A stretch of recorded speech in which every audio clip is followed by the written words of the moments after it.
Hello, and welcome to another episode of the GNSI Speaker Series. My name is Golfo Alexopoulos, and I'm a professor at USF. I'm also a expert in Russian history and politics, and I'm director of USF's Institute for Russian, European, and Eurasian Studies. It gives me great pleasure to be seated next to Joel Brynielsson. He is a research director at the Swedish Defense Research Agency and associate professor at the Royal Institute of Technology in Sweden.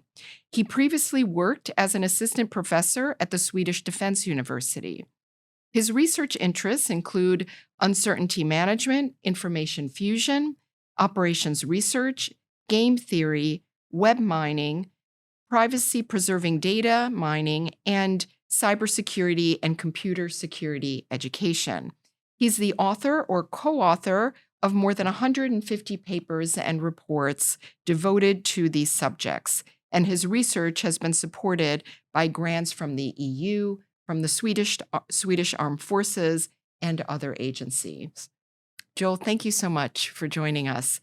Let me start by asking you to tell us a little bit about your background, how you got into this work, what it's like to teach at the Swedish Defense University. Tell us a little bit about your background. So thanks. It's a pleasure to be here. And yes, I started by studying to become an engineer in computer science and engineering. And then things just moved on. And I started grad studies and wrote a thesis on command and control and the game theory and game theoretic approaches to how to tackle command and control questions. And then I stayed on, and so I consider myself an AI researcher for some 25 years. But anyway, I graduated in 2006, and then I went on to the Defense University. And the teaching I did there was for for commanders becoming higher officers who wanted to learn computer security. So I had a lab with exercises where people could attack each other and try out and learn about that. Mm. Then I've been with the Defense Research Agency since 2008. And how are those two positions different, the Swedish Defense University and the Swedish Defense Research Agency?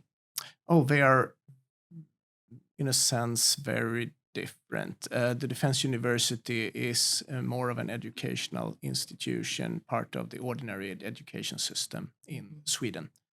And the Defense Research Agency is under the Ministry of Defense. It's also an intelligence agency, and we do research only. So we have no students at the Defense Research Agency. And do you collaborate a lot with international scholars and researchers at the Swedish Defense Research Agency, or is it mostly just Swedish citizens there? To be employed there, you need to be a Swedish citizen. But of course, we collaborate with scholars all over the world. And these collaborations are of various kinds. So, of course, if you just want to collaborate for research, you need to collaborate with the best ones, so of course, from an academic point of view. Then in my field, many collaborations are with the United States, for example, via bilateral agreements, and that's when when secret research is involved, where we need to detect things or that should be kept secret. So that is one of the strongest partnerships, the partnership with the United States. But you work with other EU countries, right? You have partnerships, research partnerships. Absolutely. Yeah. We have partnerships with, yeah. Yeah. And your background indicated that you have been funded by the EU. Does the EU fund a lot of AI research? Yes, they do. I mean, there are programs that are central in Europe, framework programs that has been going on for a long time, and they have applications and projects directed on AI. And then you collaborate typically with most other European Union nations. Well, I'd like to learn more about your research. So, You've written numerous papers on various subjects, but in particular, I'd like to ask you about your work on cyber threat actors in text fragments. Could you tell us a little bit about that? Yes, I can. So we did that last year, and a cyber threat actor. What is that? Yeah, that's an advanced persistent threat. So it can be called APT28 or something like that. And they are hard to find, but and they can be sponsored by state actors, or they can be. We know a little or more about these actors, and it is in the open literature. So my work is not on the IT security part about securing the firewall, but rather about knowing the modus operandi for these actors. And these modus operandi can be phrased in social media. So monitoring social media can give us more information on these threat actors. And where do they originate? Well, can you determine the source of some of these threats? So and that's not really my backyard, but yes, you can determine that. Others do that. Intelligence agencies do that, and they get names. So usually the Russian ones are called something with bear, and the Chinese ones are called something with panda, if they have been attributed to certain countries. But this we read about in open literature and in papers published in journals where other people have done that. The interesting thing for me is that this is phrased in social media. And so by looking at text in social media, the large volume of text coming, we can learn more. So if we see one attack of a certain type, perhaps this modus operandi is known for a particular cyber threat actor, and then we can expect other attacks. If we can guess who is attacking us, we can discover other attacks. So, and some of these cyber threat actors, they're not necessarily nation states, right? They could be proxy groups that are aligned with nation states. Do you know who do you know who some of these people are, or who's behind some of these cyber threats? And a related question: do you think that some of them are AI generated? So again, we read about that, and that is an intelligence question that many are working around. So of course, this knowledge is more or less out there, and what I want to do is to add on to that and provide more knowledge by finding this kind of information, because then you need to sift through a large amount of web data to find out that. So you're looking for patterns in malicious messaging or hostile messaging? Typically, yes. So Typically, yeah. we sift through tweets, for example, and you can you want to find tweets, or you want to find text fragments where these names are mentioned, these the types of attacks are mentioned, and we want to filter out that. And typically, such a system becomes secret, not the system itself, but the information in it. And then we want to provide the opportunity for the intelligence analyst to improve on the system themselves. And then we use a technique called active learning. So we have a functionality. So if a text fragment is shown, you can click on it and say, was this a correct statement? Was it actually an interesting statement on a cyber threat actor, or was it not? And then that is an interesting sample for a machine learning algorithm to learn more. Oh, so you can determine whether certain texts are resonating with the audience, with people who are consuming these messages. Yes, and these people can tag it, and then they can retrain the system and make it better themselves. Oh, they can improve their messaging to become more attractive to the audience, or more engaging for the audience. Because the audience here is very small, so you want to keep it in-house and not for example, so I can construct a system, give it to the web intelligence unit. They do not need to let me know about their intelligence questions. Okay. So I can hand over the system and without having to know what they are actually looking for. And they can determine the targeting and the audience and everything, right? Yes. Okay. Okay, that's fascinating. You've also done work on strategies for honeypot deployment. Can you tell us what a honeypot is, how it's used in the cybersecurity realm? Oh, yes. A honeypot is a fake computer. That's the simple version. So it's again about cyber. And to protect an organization, the idea is to put fake computers in the organization. Such a honeypot computer, it contains, it should look like a very interesting computer. Perhaps it has lists of employees and passwords or something. And it needs to be alive to look real because things happens in computers. So it is difficult and expensive to maintain these honeypots. And the idea is that if someone uses that computer, then we know that it is a malicious user because it is not supposed to be used. So if we have such computers in the organizations on various levels, or you can put it in different organizational units or before or after the firewall and so on. And if it is being used, you typically want to observe the computer and look at who is there and learn from the behavior. Because then it is an attacker who is there. So you can learn from it, and when you have learned enough, you know how to secure your own organization. What kind of organization would have a honeypot computer? All organizations like classified important governmental organizations. Typically, it's very expensive to do. It's expensive in terms of manpower to actually maintain these computers for no reason. So, but if you have a secure organization, you need to monitor what is happening in it, and this can be a way to do that. So it's a field that's been around for several decades, and there is a field about how to maintain these computers. That is not very easy.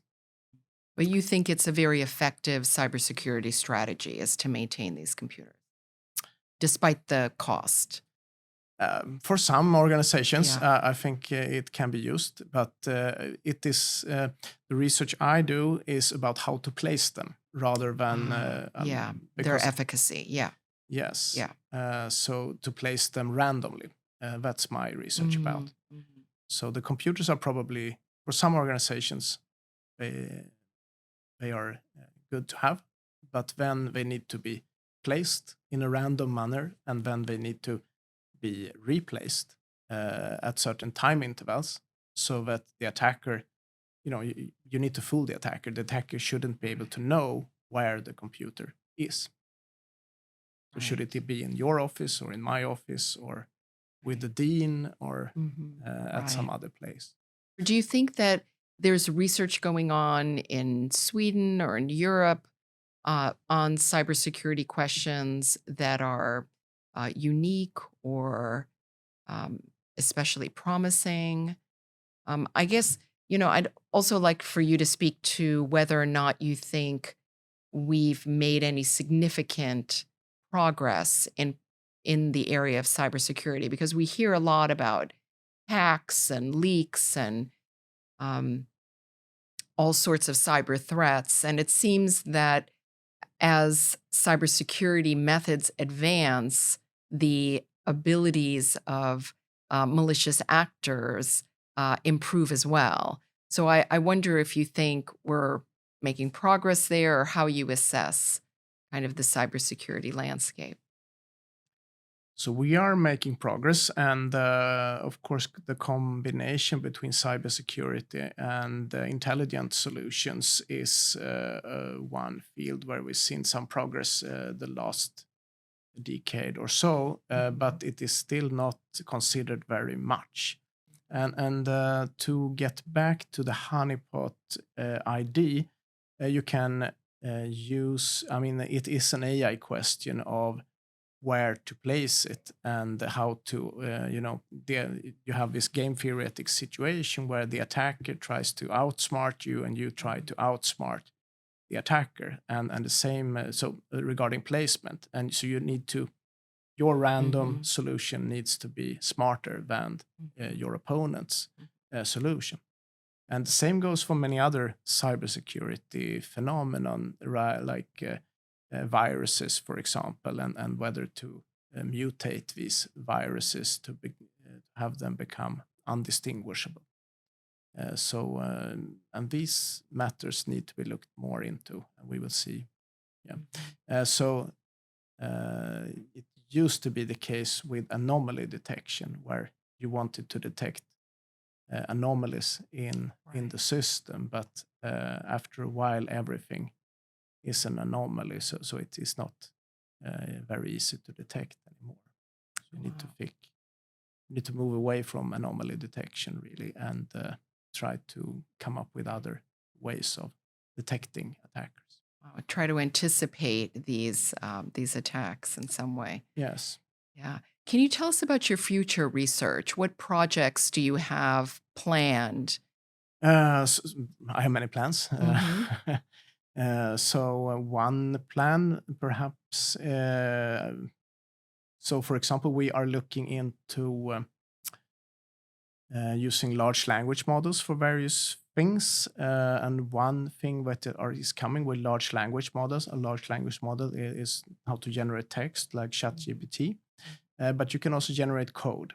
So programming code is now being done using various means, such as CodePilot, that helps you write the code, program code. And one research project that we started now is to generate malicious code. We want to do bad code. So, for example, if you have such a computer program and you ask it to make a cryptographic protocol for you, it will do so.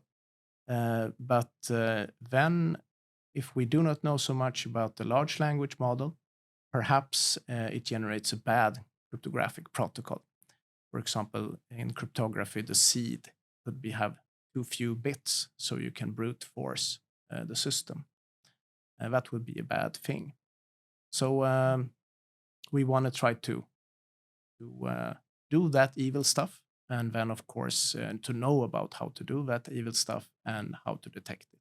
So I know that ChatGPT and other programs don't respond to certain prompts. Now, a prompt like generate malicious code or generate a hostile code, is that still a prompt that's allowed in AI? Oh, yeah. So, but the idea here is that we do not control the large language model, because the large language model is not always it's not constructed in Sweden anyway. So it can be constructed by another state, someone that we cannot control.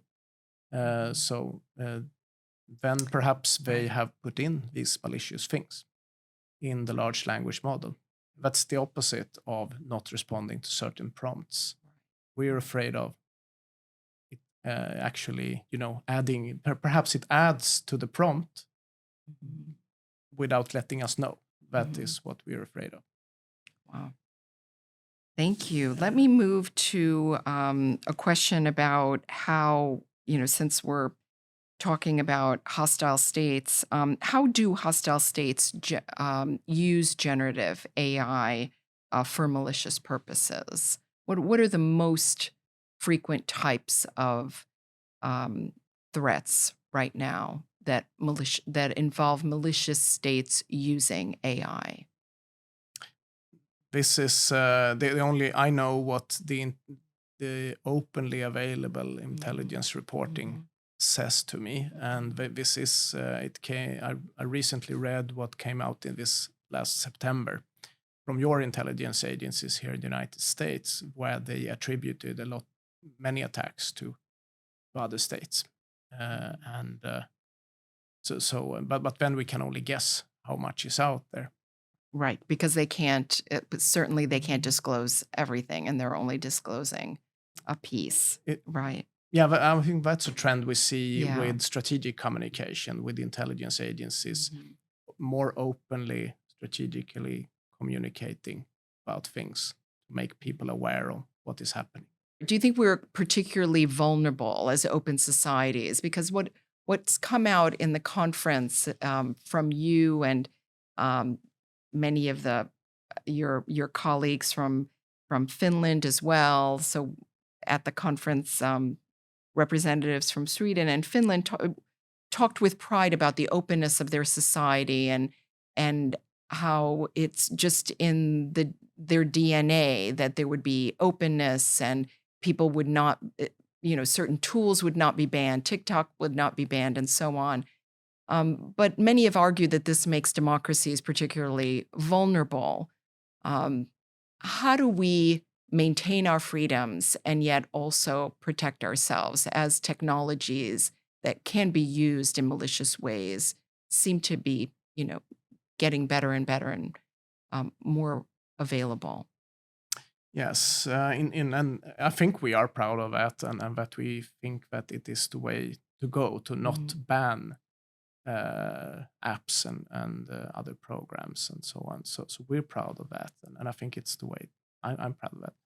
But of course, it creates problems as well. And one thing that we talked about earlier today is critical thinking and how we see that this is now a topic in elementary school and that everyone learns about this. And we learn about it a lot. And my kids harass me with question everything I tell them.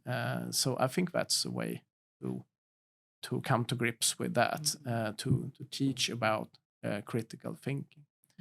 Then, of course, there are also technical means, but these are more difficult to get everyone to adopt. But you can have watermarking, and you can use blockchains and so on to try to secure media and at least provide the possibility.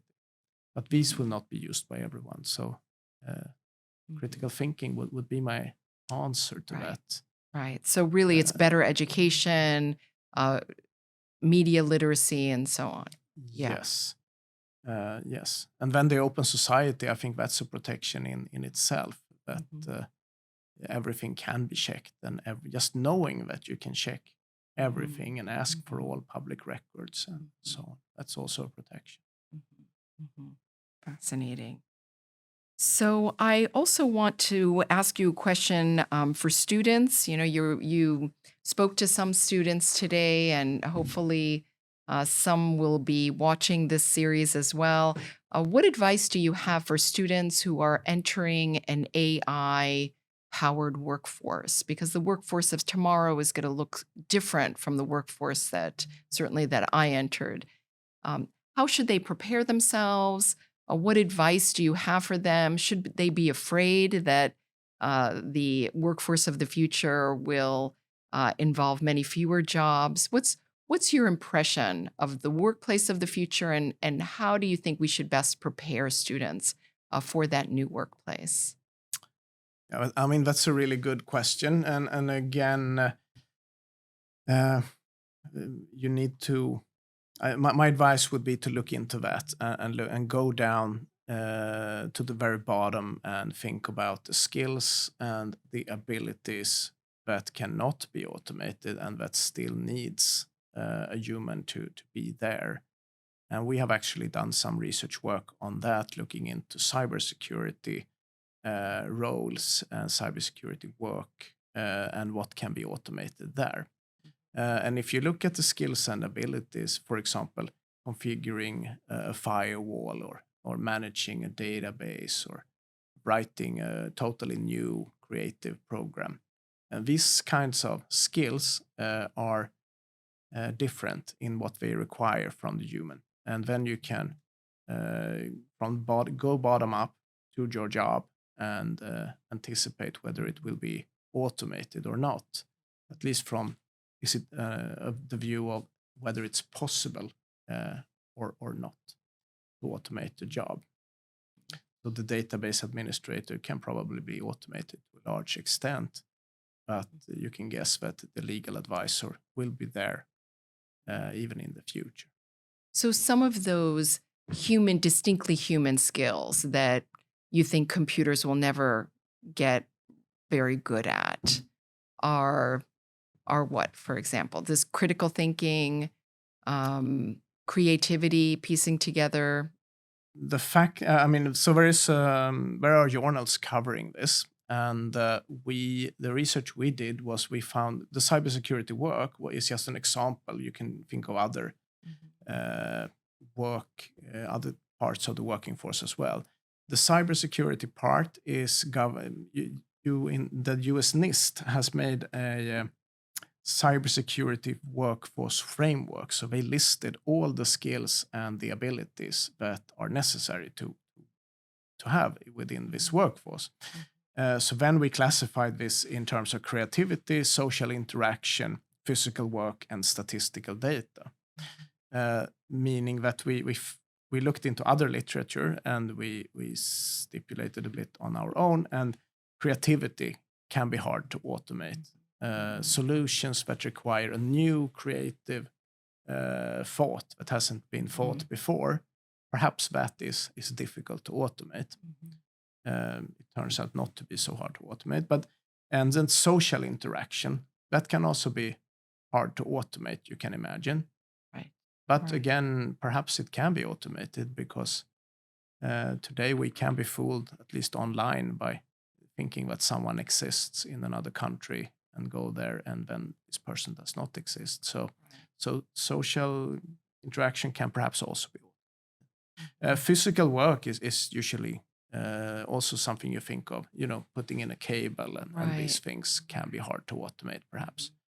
But perhaps not. You can have robots doing that. And then statistical data. I think that's perhaps the most important variable to take into account, because machine learning algorithms need data to function properly. And it's the humans that generate that data, that input that data. Usually, or you can have simulators. But data for something that hasn't happened is usually hard to get. Data is the algorithms are well known, and data is hard to find in today's AI society. Are you worried about data quality? Like, as more people generate more information, I mean, these AI systems are only as good as the data that gets fed to them. So how do we ensure data quality? That's really hard, and that's going to be a challenge because you need to use data in open repositories. You cannot, at least as a small state, we cannot rely on only our own data. If we want to have good systems, we need to use others' models and others' data when we construct our system. And then this data can be poisoned. So if someone has done a poison attack, the data, most likely it is already the case that the data we get from the repositories out there is poisoned in one way or another. So in conclusion, I'd like to ask you about the future. So when you look ahead in the next few years, what do you think some of the advances will be in AI? How will our world be changed? What do you envision as part of our AI future? Yes, the next few years, I think the large language models will evolve even further, and the transfer models that we see are used. And then the knowledge in these models become very important, and these models are black boxes. And there is a field out there about knowledge editing and how to change facts. And what is knowledge here is really uncertain. So how can this knowledge be edited? And how can we edit it so we do not change other things in this knowledge? Because if you move, for example, the Eiffel Tower to Rome, we need to also change the address to it. So I think these are questions that need to be looked into, how to alter these knowledge bases and how to detect that someone has edited this knowledge, because everything today depends on these large language models. That is an important question to look into, and I think that will happen in the years. We know more about. Thank you so much. Thank you all for watching this episode of the GNSI Speaker Series. Tune in next time for another wonderful conversation.